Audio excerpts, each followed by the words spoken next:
있습니다. 오늘 본문에서 세례 요한에 대해 광야에서 외치는 자의 소리라 그렇게 말씀하고 있습니다. 광야에서 외치는 자의 소리. 오늘 본문의 세례 요한이 그랬듯이 오늘 저와 여러분도 광야에서 외치는 자의 소리, 도시에서 외치는 자의 소리다는 것, 이것이 우리의 정체성이라는 것을 기억하시기를 바랍니다. 광야에서 외치는 자의 소리, 외쳐야 돼요. 광야든 도시든 외쳐야 합니다. 왜 우리가 외쳐야 됩니까? 세례 요한 시대나 오늘 이 시대나 다 이 복음의 소리, 진리의 소리를 들으려고 하지 않기 때문에 그런 거예요. 다 세상에 달콤한 세상 소리에 다 귀를 기울이고 있어서 우리가 소곤소곤 해가지고는 외치지 않아서는 들으려고 하지가 않아요.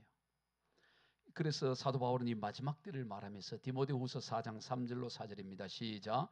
때가 이르리니 사람이 바른 교훈을 받지 아니하며 귀가 가려워서 자기의 사욕을 따라 스승을 많이 두고 또 그 길을 진리에서 돌이켜 허탄한 이야기를 따르리라. 다 마지막 때가 되면 사람들이 자기의 스승, 자기의 사욕을 따를 스승, 자기의 욕심을 이끌 스승을 한두 사람만 둔 게 아니고 많이 두어서 이 욕심, 저 욕심, 이 욕망, 저 욕망 다 그렇게 따라가고 진리에서 돌이켜 허탄한 이야기를 그렇게 따르게 될 것이다. 마지막 때의 특징이 그렇다 이런 얘기예요.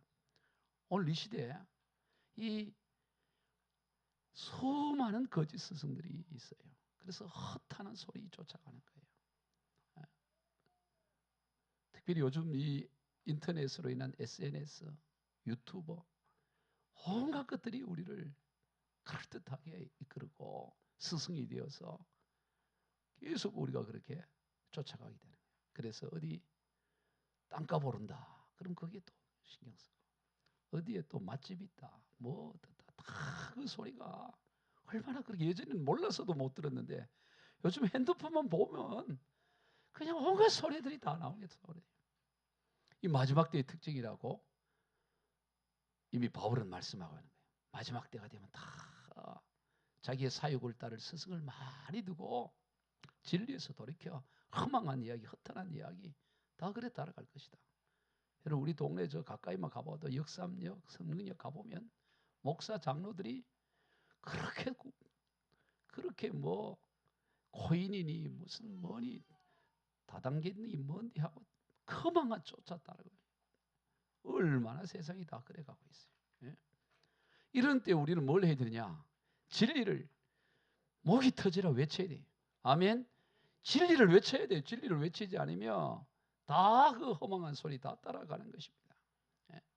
오늘 우리가 이 소리, 광야에서 도시에서 외치는 자의 소리다라는 걸 우리가 기억해. 어디 가나 우리가 복음의 소리, 진리의 소리를 외쳐야 되는 것입니다. 그런데 소리는 소리인데 외치지 않고 다 가보면 소곤소곤거리, 소곤소곤. 예? 소곤소곤거리. 세상 소리는 큰데 이 진리 복음의 소리는 소곤거리고 있어요. 심지어 소리가 또 이게 불명확해 뭔 소리인지 웅웅거리기만 하고 아예 소리 내지도 않고 그런 시대에 오늘 우리는 크게 목이 터져라. 너는 크게 자유를 외쳐라. 이 땅의 주의 나팔 불어 그 거룩한 나라의 소식을 만 백성에게 알리어라. 아멘. 만 백성에게 알리기 위해서는 너는 크게 자유를 외쳐. 크게 소곤소곤거리지 말고 웅얼웅얼거리지 말고 복음을 크게 외치기를 주의 이름으로 축복합니다. 어디 가나 외쳐야 되는 거예요. 그렇지 않으면 세상 소리가 다 삼키는 것입니다. 여러분 날 수 없는 날개가 날개라고 할 수 없듯이 소리 나지 않는 소리를 어떻게 소리를 할 수 있겠습니까? 오늘 이 유혹의 소리, 매혹의 소리, 곡한 세상의 온갖 소리를 이 세상 가운데 우리가 다 그 소리 쫓아서 따라가는 이때 우리는 더 큰 소리, 더 진리의 소리를 외쳐서 우리가 이 가운데 그 허망한 소리 따라가지 않고 진리를 따라가기를 주의 이름으로 축복합니다. 고대 그리스 로마 신화 가운데 세이런에 관한 요정 이야기가 있어요. 세이런. 이 세이런들은 지중해에 있는 그 암 속으로 있고 절벽이 있고 암초가 있는 작은 섬에 살고 있는데 그 해역을 지나가는 그 뱃사람들이 이 세이런이 부르는 노래소리를 들으면 그게 다 그냥 매혹이 돼서 다 바다로 뛰어 들어가서 죽는 거예요. 이 세일은 상반신은 여자고 하반신은 그 물고기 인어의 모습을 하고 있는데 그 노래가 너무 기가 막혀서 그 해역을 지나갈 때 그 소리를 듣기만 하면 거기에 그냥 다 그냥 매여가지고 미쳐서 그냥 다 바다로, 배도 전부 그 소리를 따라가다 보니까 암초에 부딪혀서 다 파손이 되어서 죽는 거예요. 살아남는 자가 없는 그런 일. 예. 그래서 이 세이런에서 뭐가 나오냐? 사이렌이 나요. 사이렌. 우리 사이렌이라고 하는 소리. 그리고 그 유명한 스타벅스의 로고가 세이런이에요. 예, 여러분 한번 보세요. 이 세이런이 바로 이 두 모습이 이렇게 두 꼬리가 처음에는 이렇게 했다가 이렇게 지금 이렇게. 잘 몰랐죠? 스타벅스 저기 누구냐? 사장님 부인이냐? 이거 아니에요. 이게 세이런의 모습. 이게 양쪽에 이게 뭐냐면 꼬리야, 꼬리. 물꼬리래. 매혹적인 커피 맛이에요. 매혹적인 커피 맛. 이 교회 오면 이런 것도 알게 해줘요. 그래, 다 매혹적이다. 그래서 이 세이런들이 노래를 부르면 다 거기 빠져가지고 다 죽는 거예요. 물속에 뛰어들고 그냥 배가 파손되고. 그런데 두 경우에 이 세이런이 실패한 이야기가 나죠. 그게 뭐냐면 그 호메로스가 쓴 대서사시에 오디세이아에 나오는 오디세우스가 이 전쟁에서 승리를 하고 트로이 전쟁에 승리를 하고 고향으로 돌아가는데 자기 부하들에게 이 해역을 지나갈 때 전부 귀를 막게 한 거예요. 전부 밀랍으로 귀를 다 막아서 소리를 못 듣게 하고 자기는 들어야 되니까 자기는 어떻게 했냐? 돛대에다 자기를 꽁꽁 묶여.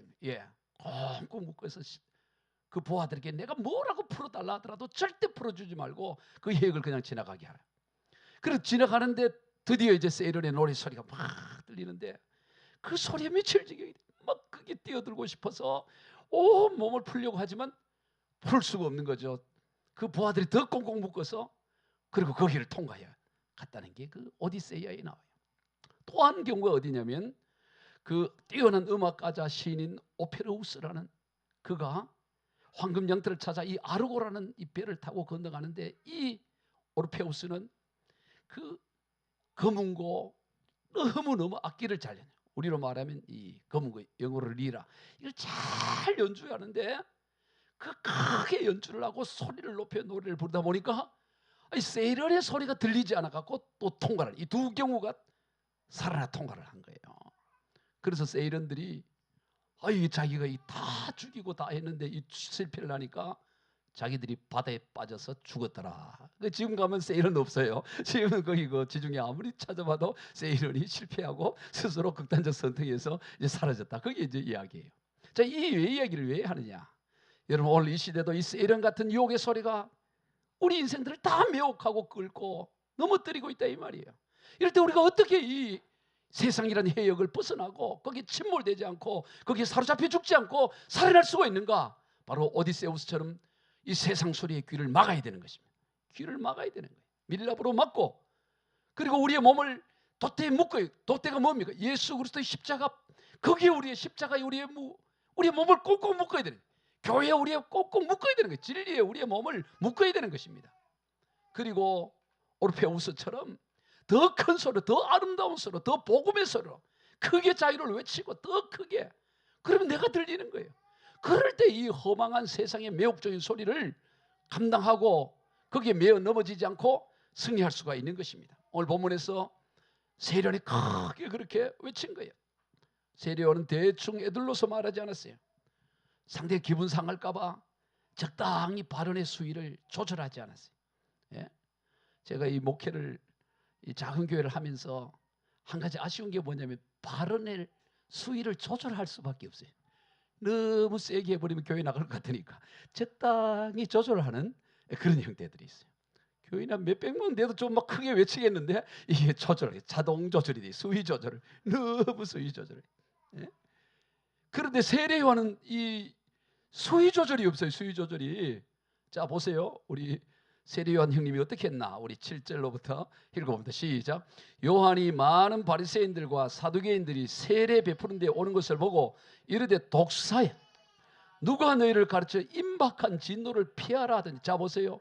저들이 그 세례요한의 그 메시지를 들으려고 오는 사람들이에요. 아예 안 들으는 사람들이 한 게 아니고 그 광야로 멀리서 이렇게 찾아온 사람들이에요. 그런데 그들을 향해서 아이고 먼 길 오니라 고생했습니다 이래 하는 게 아니고, 이 독사의 자식들하고 너희들이 임박한 진노가 내게 임했다 하고 아주 강하게 책망하는 거예요. 8절 9절 시작. 그러므로 회개에 합당한 열매를 맺고 속으로 아브라함이 우리 조상이라고 생각하지 말라. 내가 너희에게 이르노니 하나님이 능히 이 돌들로도 아브라함의 자손이 되게 하시리라. 저들은 이 아브라함의 자손이란 그 자긍심과 자부심과 자존감이 높았어요. 그런데 세리온이 뭐라 그러냐, 너희들 지금 아브라함 자손이라고? 야, 웃기지 마라. 이 돌멩이로도 아브라함 자손을 만들 수 있는 게 하나님이야. 아브라함을 그저 돌멩이 정도로 취급하고 있잖아요. 완전히 자신들의 자존감을 다 짓밟고 그러는데도 그런 메시지를 전하는 거예요. 여러분 어떻게 이럴 수 있을까요? 지금 누구를 상대로 말하고 있는 거예요? 힘없고 약한 사람을 상대가 아니고 지금 권세자들과 능력자들이고 세례요한을 죽일 수 있는 권한을 가진 자들이에요. 심지어 이 세례요한은 당시에 분봉왕이었던 헤롯에 대해서도 거침없이 말합니다.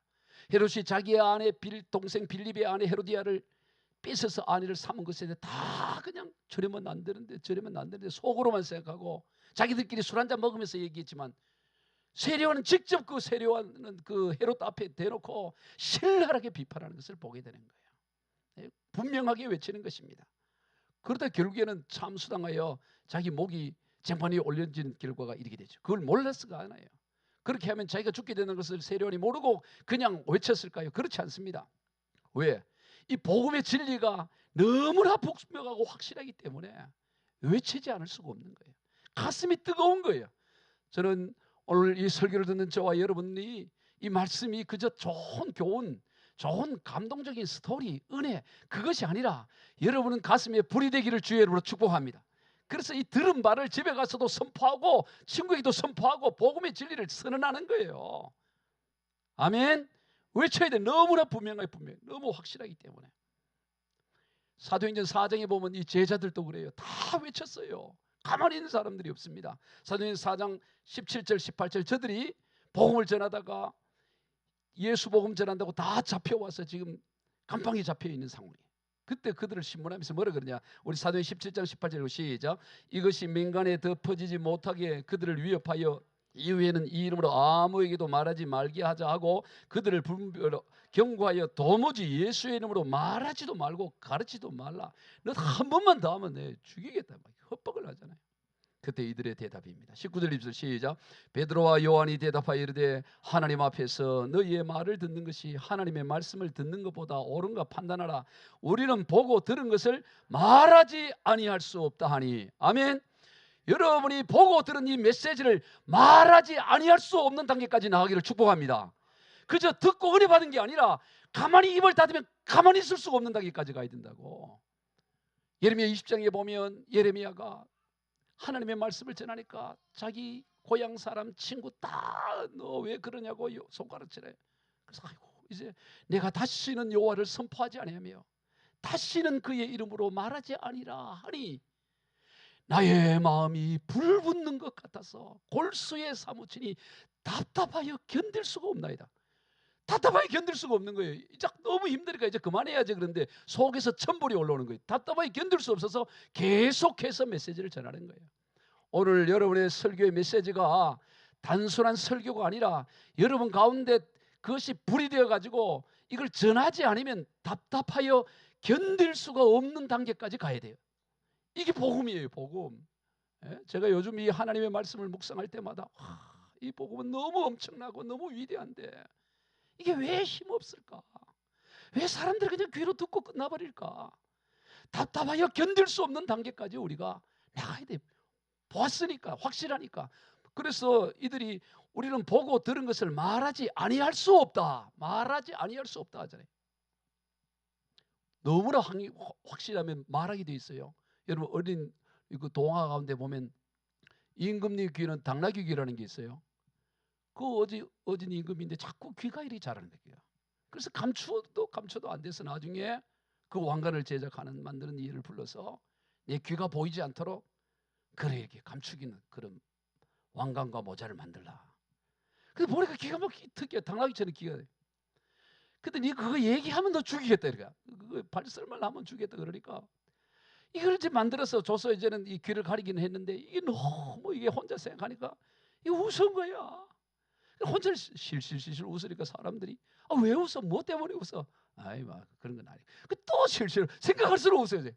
근데 말을 할 수가 없네. 누구에도 말하면 죽으니까. 아니 말하면 죽으니까 이 말을 하니까 속이 천불이 나는 거예요. 그래서 이 아저씨가 어디 갔어요? 그 동화 어디로 갔어? 잘 안 읽어요? 대나무 숲에 가자. 대나무 숲, 소나무 숲이 아니에요. 대나무 숲에 가서 임금님 길은 당나귀 소리 지르니까 속이 시원해지는 거야. 근데 그때부터 어떤 일이 나요? 바람이 불기만 하면 임금님은 당나귀라고 대나무 숲에 소리가 나오는데 그게 그 동화 이야기잖아요. 여러분 보았으니까 분명히 봤어요. 왕의 귀를 봤어요. 당나귀 귀를 보니까 가만히 있을 수가 없는 거예요. 가만히 있어서. 그래서 외치는 것처럼 오늘 저와 여러분이 복음이 너무나 분명하고 확실해서 외치지 않으면 견딜 수 없는 단계까지 가기를 주의 이름으로 축복합니다. 정말 가슴이 와 이거 정말 외쳐야 되는구나. 하다못해 내 아들에게 내 친구에게라도 이 복음의 메시지를 전하는 거예요. 너 한번 들어봐라. 내가 지난 주일 교회 가서 하나님이 이런 말씀을 하더라. 이야 이 놀랍지 않나? 상대는 뭐 놀라워 관심도 없어도 나만이라도 이게 놀라워서 막 전할 수 있는 그런 단계로까지 가야 되니 이게 복음의 능력인 것입니다. 네? 왜 그렇습니까? 달리 복음의 길이 없어요. 오직 예수 그리스도 외에는 길이 없습니다. 우리 사도행전 4장 12절 같이 읽어봅니다. 시작. 다른 이로서는 구원을 받을 수 없나니 천하 사람 중에 구원받을 만한 다른 이름을 우리에게 주신 일이 없습니다.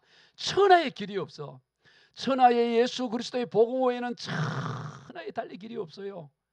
길이 뭐 하나라도 있으면 몰라. 다른 길이 뭐라도 있고 행복할 수 있고 뭐 성공할 수 있는 뭐라도 하나라도 있으면 모르지만 천하에 어떤 길도 없고 오직 예수 그리스도의 복음의 진리 외에는 달리 길이 없기 때문에 우리는 뭘 해야 되느냐?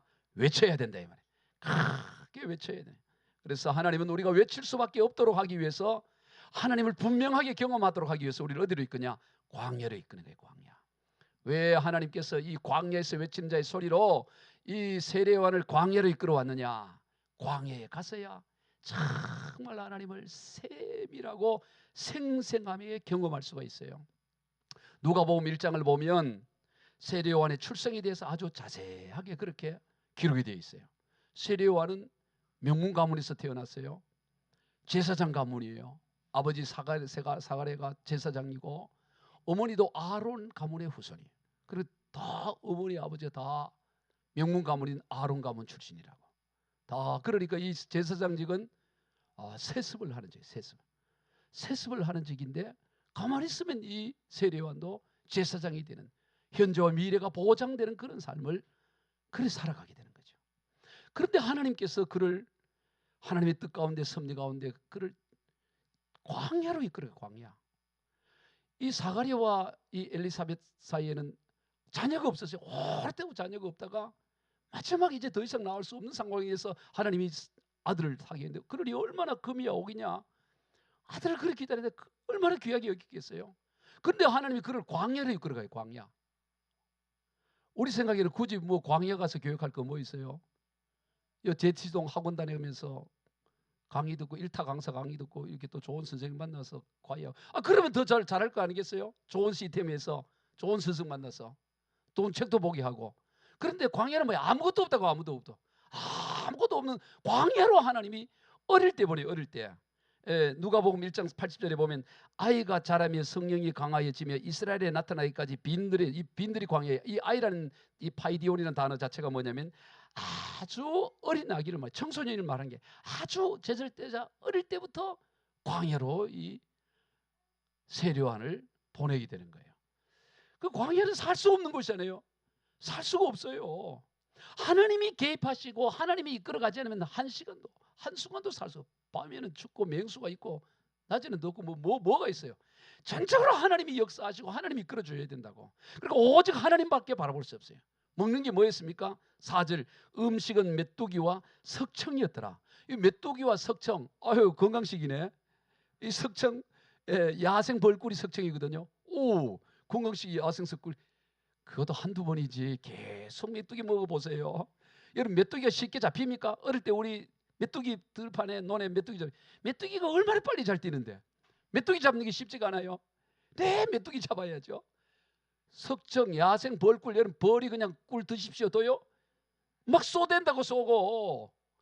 그럼 내 얼굴이 퉁퉁 부어있고 그래 지내야 된다고. 이 메뚜기 석정이 이게 한두 번도 아니고 이거 얼마나 힘들었겠어요. 세례요. 그러나 그곳에서 뭘 하느냐? 오직 하나님을 바라보는 거예요.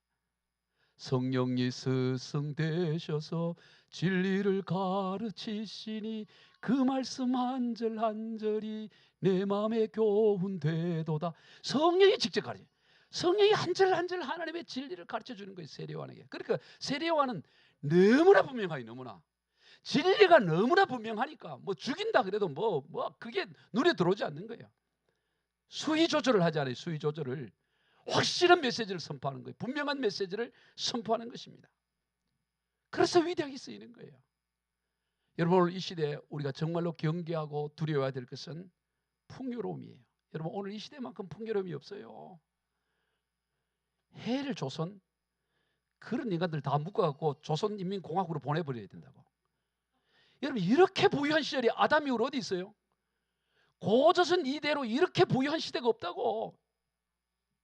제가 어제 포럼이 있어서 그 장로님이 저를 초청해서 꼭 오셔달라고 그래요. 갔더니 탈북한 사람들이 거기에 그분들이 와서 간증을 하고 다 하는데, 아유 참, 오늘 우리가 이 땅에 태어났다는 게 이게 얼마나 자유 대한민국에 있다는 게 이게 얼마나 감사하고, 이 풍요로움 뭐 말로 다 할 수, 이렇게 부유한 시대가 없어요. 신앙적으로 종교적으로 다 자유와 얼마나 좋은 시대예요. 얼마나 좋은.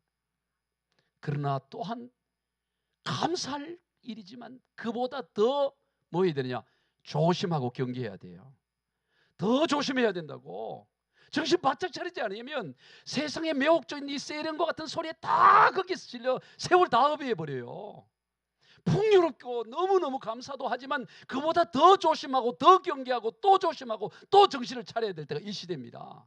남미에 보면 콘도르라는 새가 있어요. 한번 사진 보세요. 이 콘도르라는 새는 얼마나 큰 새인지 날개가 3.2m까지, 긴 거는 4m까지, 날개가 얼마나 크고, 한번 이 날면 기류를 타고 하루 종일 땅에 내리지 않고 날아다니면서 잠을 자기도 하네.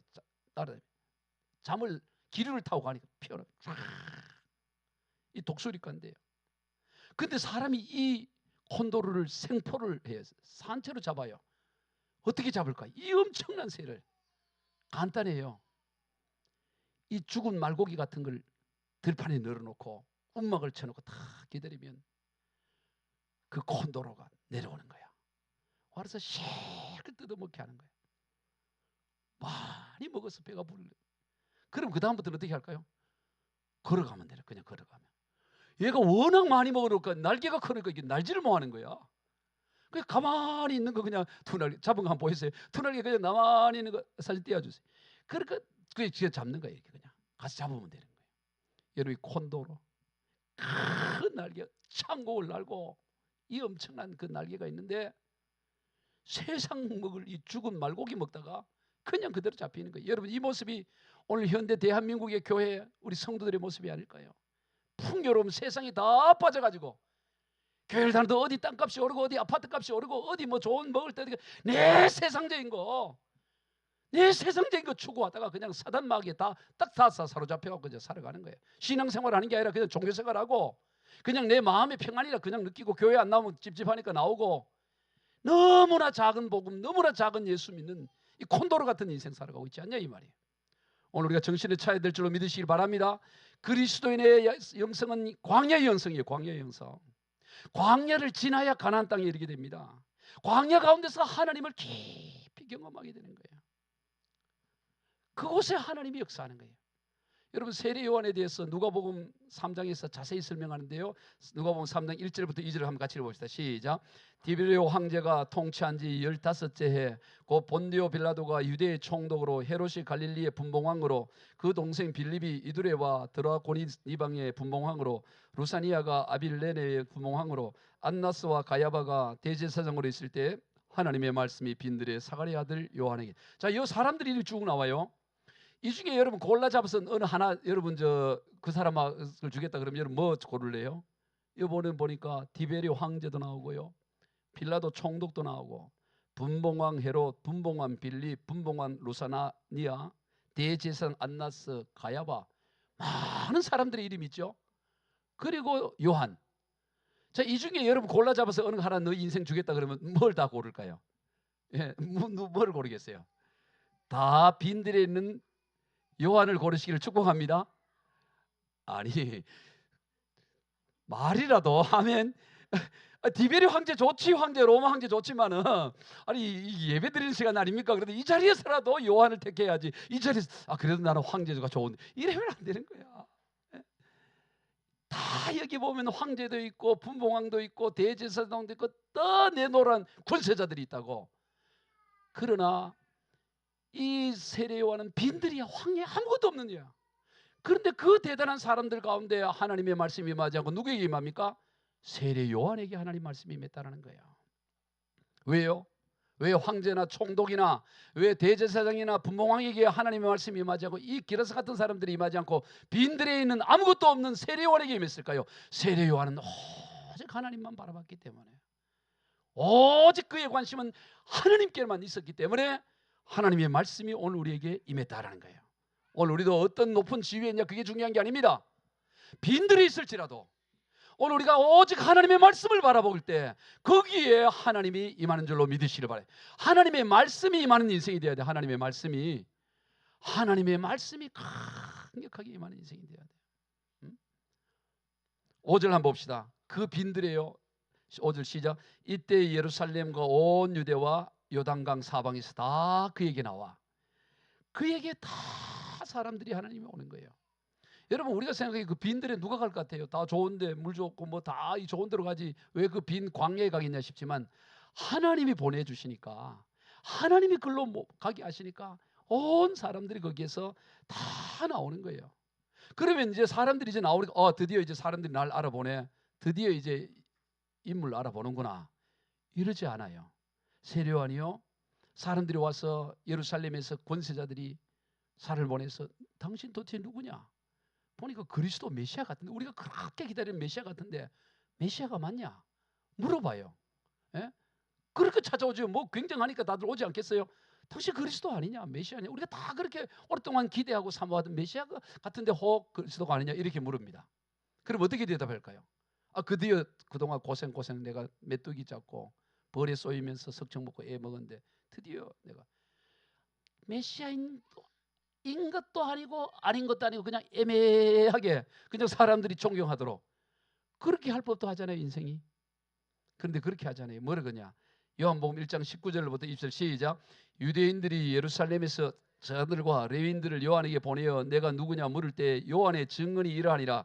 요한이 드러내어 말하고 숨기지 아니하니 드러내어 하는 말이 나는 그리스도가 아니라 하며, 드러냈다는 거예요. 숨기지, 애매하게 말한 게 아니에요. 나는 그리스도가 아니야. 나는 아무것도 아니야. 나는 그리스도가 아니라고 말합니다. 그래서 뭐라 그러냐? 11절 시작.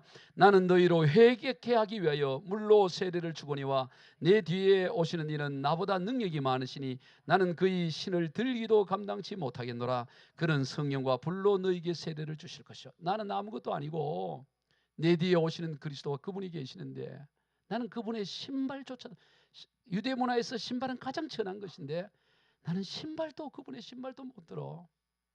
그리고 나는 그저 기껏 해봐야 물로 세례 주잖아, 물 찍어서. 근데 내 뒤에 오신 이는 불과 성령으로 세례 주실 분이야. 나와 그런 비교 상대가 안 돼. 나는 아무것도 아니야. 여러분, 자신을 과장되게 하는 평가에서 단호하게 거절해야 돼요. 사람들은 과장된 평가를 원하는 거예요.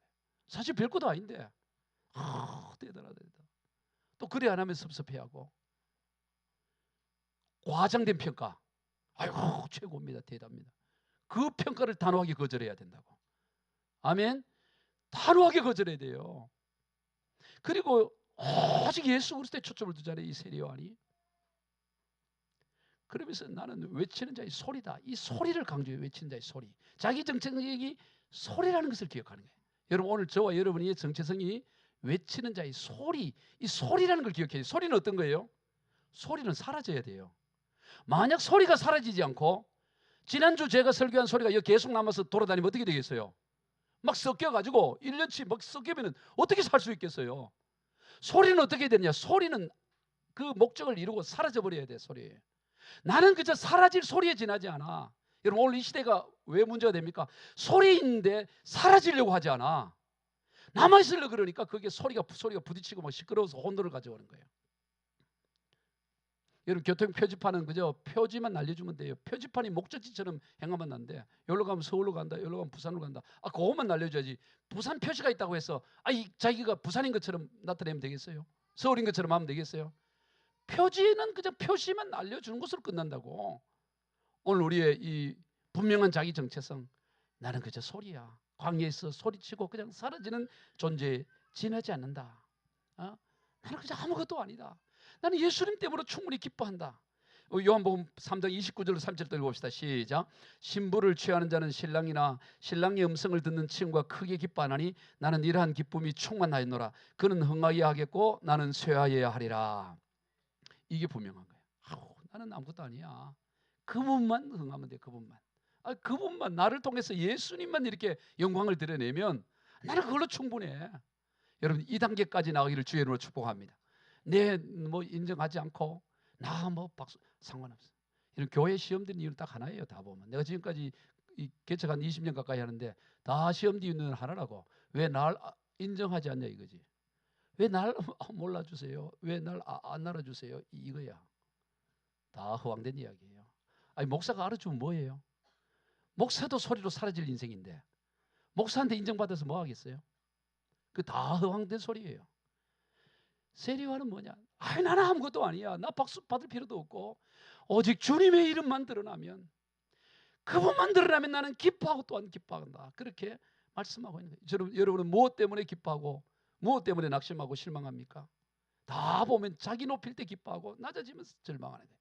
오늘 우리는 진짜 복음을 경험한 사람은 예수님이 땅에 떨어질 때는 절망하고 낙심하고 예수님 높여질 때는 기뻐하고 감사하고, 그 단계까지 우리가 가야 된다. 그 단계까지. 아멘. 그게 우리의 신앙인 것입니다. 오늘 이 분명한 외치는 자의 소리, 오직 예수만 높이는 이 외치는 자의 소리가 절실히 요구되어져요. 마지막 시대 중에서도 마지막 시대에 우리가 살아가잖아요. 그러다 보니 오늘 이 시대를 보면 이 악한 영들이 마지막 발악을 한다 싶을 수 있는 거예요. 이 악한 영들이 이제 자기 때가 얼마 남지 않은 줄 알고 정말 마지막 발악을 하고 있는 시대구나. 그걸 우리가 보게 돼요. 특별히 온갖 중독 현상들이 지금 온 나라를 가득 채우고 있습니다. 인터넷 중독, 성 중독, 마약 중독, 알코올 중독, 게임 중독. 중독의 종류도 얼마나 많은지 너무너무 중독이 많아요. 그리고 정신적으로 공황장애, 우울증, 조울증, 대인기피증 이런 것들도 너무너무. 작년에요. 미리 띄워줬는데 작년 2024년도에 국민건강지식 및 태도조사 발표를 보건복지부에서 15세 이상 69세까지 3,000명을 대상으로 조사해요. 15세에서 69세 애들 빼고 3,000명을 조사했더니 내가 지금 심각한 스트레스다고 하는 사람들이 몇 프로? 46.3%예요. 10명 중에 4, 5명이 지금 나는 너무 스트레스에 꽉 차 있어요. 근데 22년도에는 36%인데 이렇게 성장한 거예요. 며칠간 계속 우울감이 있습니다. 22년도에는 30%인데 작년에 뭐냐? 40.2%. 12%가 40%, 40.2%, 10.2%가 증가했어요. 10명 중에 4명은 지금 우울한 마음이야 다. 지금 여도 얼굴은 안 그러지만 다 이렇게 그런 경우가 있을 수 있어요. 기타 중독 6.4에서 18.4%. 여러분 이 시대가 너무 보면 영적으로 이 현실을 보면 그냥 이 악한 영들이 그냥 우는 사체를 막 삼키고 거침없이 삼켜가고 있는 시대예요. 여러분 이때 어떻게 해야 될까요? 이때 우리가 어떻게 해야 될까? 정말 절박한 심령이 들어요. 자주 얘기하지만 작년 한 해 동안 자기 스스로 극단적 선택으로 생을 마감한 사람이 14,439명, 하루에 39.5명, 하루에 40명이 극단적 선택을 해서 생을 떠난 그런 인생들로 꽉 차 있어요. 세상이 지금 여러분 갈 바를 알지 못하고 있습니다. 근데 이 틈을 타서 아주 전성기를 누리고 있는 게 있어요. 뭘까요? 이 세상이 막 우울하고 막 중독 현상이 일어나고 막 갈 바를 알지 못하고, 그러니까 아주 이게 부흥하는 산업이 뭐냐? 무속 산업이에요. 무속. 무속이 지금 폭발적으로 증가해요.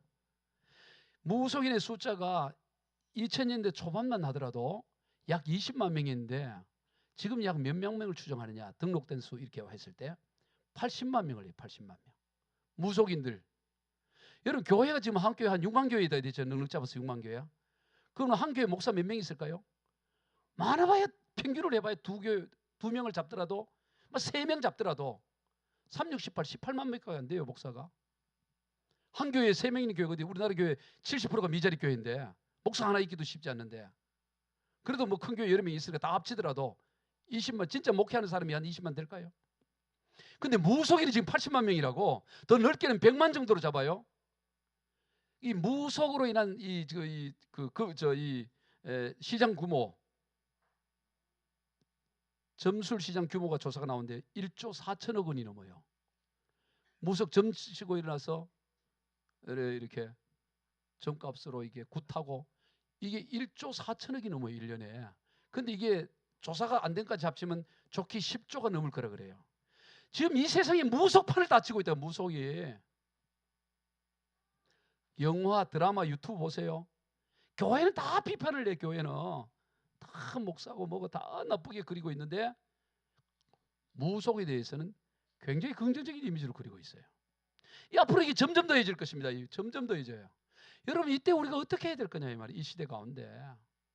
아니, 나는 괜찮다. 여러분은 괜찮지만 여러분 아들, 손자 때 어떻게 되겠어요? 우리가 최소 몇 대까지는 봐야 돼요? 4대까지는 봐야 될 것이에요. 네, 아들, 손자, 증손자까지는 우리가 책임져야 되잖아요. 이 신앙을. 내 신앙만 하고 천국 가면 돼요. 물론 5대, 6대 계속 보면 좋겠지만 뭐 그거까지 우리가 어떻게 하겠어요. 그러나 증손자까지는 우리가 선한 영향을 끼쳐야 된다고. 아멘. 증손자까지는 우리 예수 영혼에 대한 책임을 져야 되는 거예요. 근데 지금 난리인데 앞으로 어떻게 되겠어요? 가만히 있으면 안 됩니다. 우리가 복음의 진리를 외쳐야 되는 거예요. 외치는 자의 소리가 되어야 될 줄로 축복합니다. 외쳐야 된다고 외쳐요. 너 그래 살면 안 된다고 외쳐야 된다고. 외치지 않는다. 분위기 보여주고 수위 조절하고 안 외치니까 점점 더 약해 된다고. 매너요. 매너 따지다 다 지옥 가는데. 정말 천국과 복음이 확실하면 그런 소리 안 합니다. 그렇다고 무리하게 하라는 얘기가 아니에요. 무리하게 하는 거와 정말로 복음을 외치는 건 보면 알아요. 말로만 하는지 정말로 그 영혼을 사랑해서 하는지 그게 영적인 존재가 모르겠어요.